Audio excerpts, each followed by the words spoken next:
Very good evening to you and welcome to News on Prime TV. First, we take a look at tonight's top stories.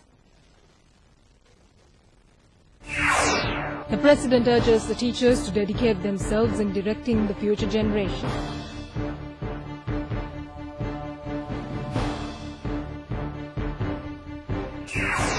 Upcountry People's Front says President is the only leader who is suitable to hand over the future of the country.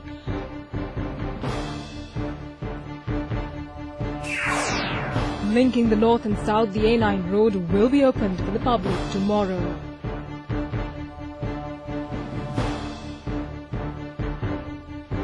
And overseas, Iran's most senior dissident cleric Ayatollah Hossein Ali Montaseri has passed away.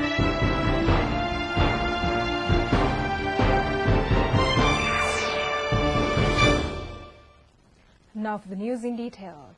President Rajapaksa, at a meeting with teachers of the Eastern Province, urged them to dedicate themselves to directing the future generation towards the correct path, safeguarding the motherland. Teachers and parents arrived at Temple Trees to express the gratitude of the entire Eastern polity to the President for creating an environment for the children to pursue their studies peacefully, ending the scourge of terrorism. Addressing them, the President pointed out that parents as well as the entire teacher generation earned the honor of the masses. He told them to dedicate themselves to steering the children towards a brighter future. Meanwhile, expressing his views on behalf of the Eastern civilians, Minister Vinayagamurthy Muralidharan said the President earned the honor and respect of the entire Eastern civilians for inheriting them a future eliminating terrorism. Bariklu Mayor Shivagita Prabhakaran was present on this occasion. President Rajapaksa is the only leader who can take over the future of the country. This is the opinion of Upcountry People's Front leader P. Chandrasekaran. Mr. Chandrasekaran said that their party had taken a unanimous decision to extend their maximum support for the victory of the President. He is also the only leader who can steer the country towards development, safeguarding its territorial integrity. Mr. Chandrasekaran has already held several rounds of discussions with the President and senior presidential advisor and parliamentarian Basil Rajapaksa. He said he is totally aware of and satisfied with the government's programs. The A9 highway will be opened for the public from tomorrow. As such, there will be no more hassles for travellers from the north. Giving further details, Governor of the Northern Province, G.A. Chandrasiri, had this to say. Tomorrow will be a great day for the people of Northern Province. The government has declared that the A9 road will be open for public without any restriction with effect from tomorrow, the 21st of December. From tomorrow onward, the people of Northern Province will be able to use the A9 road freely from 6:30 in the morning till 4:30 in the evening, according to the information that I received from the security forces. They should be able to use their own vehicles, private transport, and also public transport. As the Governor of the Northern Province, I take this opportunity to give me my sincere thanks and appreciation on behalf of the people of the Northern Province to His Excellency President Mahinda Rajapaksa, and also to the Chairman of the Uttara Asante Professional Task Force, Honorable Basil Rajapaksa, and also to the Second Defense, Mr. Gotabaya Rajapaksa. Former UNP parliamentarian Ali Zahir Maulana has said that President Mahinda Rajapaksa is the only head of government who worked for the welfare of the minorities. Since I went out of Sri Lanka in 2004 in a situation where there were threat for people, even I was facing a life threat.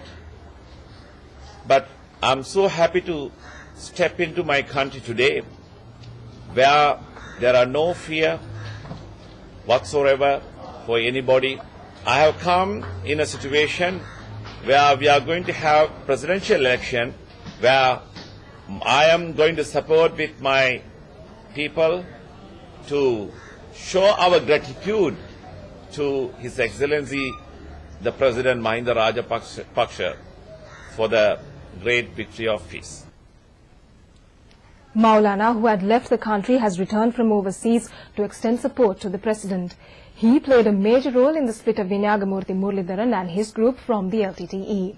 Due to the threats he faced from several sectors, including the LTTE, Maulana left the country. He arrived in the country this morning to strengthen the hands of the president. A large gathering, including ministers, were present to welcome him. The president has instructed to open the Orugodavatta flyover for the public. President Mahinda Rajapaksa inspected the Orugodavatta flyover this morning and directed the officials to open it for the public with effect from today. This is the sixth flyover to be constructed by the Highways Ministry. The people who enter Colombo from the old Avisavela road will be benefited by this. It was constructed at the cost of 550 million rupees. Ministers T.B. Ekanayaka, H.M. Fauzi, Dayasrita Thisera, W.B. Ekanayaka and Provincial Council members Ashoka Lanka, Duminda Silva and Tilanga Sumatipala also accompanied the President. Sri Lankan Ambassador in the Philippines, Navalage Bennett Kure, President Secretary Lalit Viratunga and Secretary to the Ministry of Highways, Vasanta Karanagoda, also participated.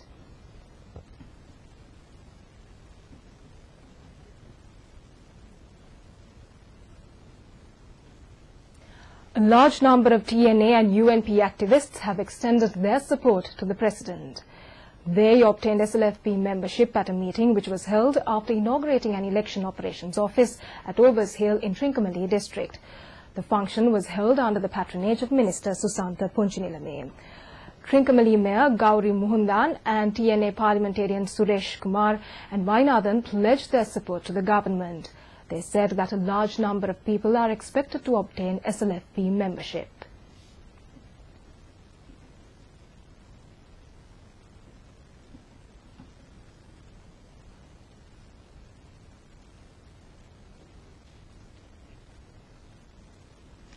Reports say that the demonstration organized by the JVP opposite the Sri Lankan High Commission in London was a flop. The demonstration was organized along the Hyde Park Garden Road opposite the Sri Lankan Mission. The Metropolitan Police made arrangements to close one lane of the road as the demonstrators had informed that they would stage the protest from 2 to 4 p.m. But sources emanating from London said only 23 had gathered by 3 p.m. Accordingly, the London Metropolitan Police made arrangements to set aside a small space of the road to suit the number of participants. Although wide publicity was given through websites and London newspapers, the sources said there had been no response from the Sri Lankans for the agitation.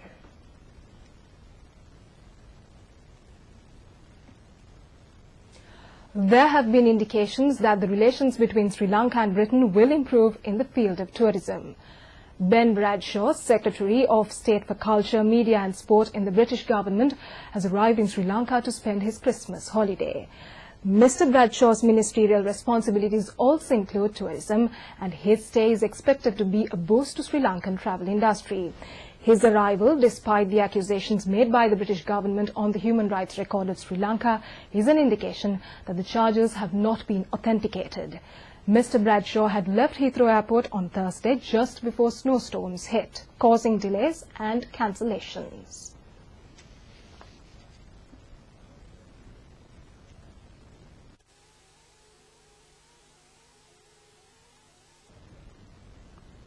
Up next is Prime Sports.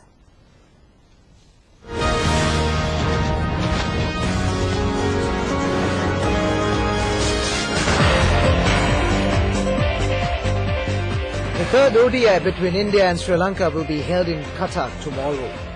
Sri Lanka cricket media manager Brian Thomas confirmed that the Wayamba all-rounder Thisara Pereira will join the squad in India today for the 3 remaining ODIs. Angelo Matthews will not be participating as he returned home due to injury. The Sri Lankans had already lost the services of 2 strike bowlers in Dilhara Fernando and Muthaiya Muralidharan, who sustained finger injuries after the first ODI. Virendra Sehwag will lead the Indian team in tomorrow's and the 4th ODI in Cuttack and Kolkata against Sri Lanka. Mahendra Singh Dhoni was slapped with a 2-match ban by ICC match referee Jeff Crow for the team's slow over rate and non-play. Wicketkeeper batsman Dinesh Karthik will take Dhoni's place with the big gloves. Lanka batsman Nishant Sharma comes into the squad for Shanta Kumar and Srisant, recovering from swine flu. Nishant was rested from the Indian team after the 2020 series.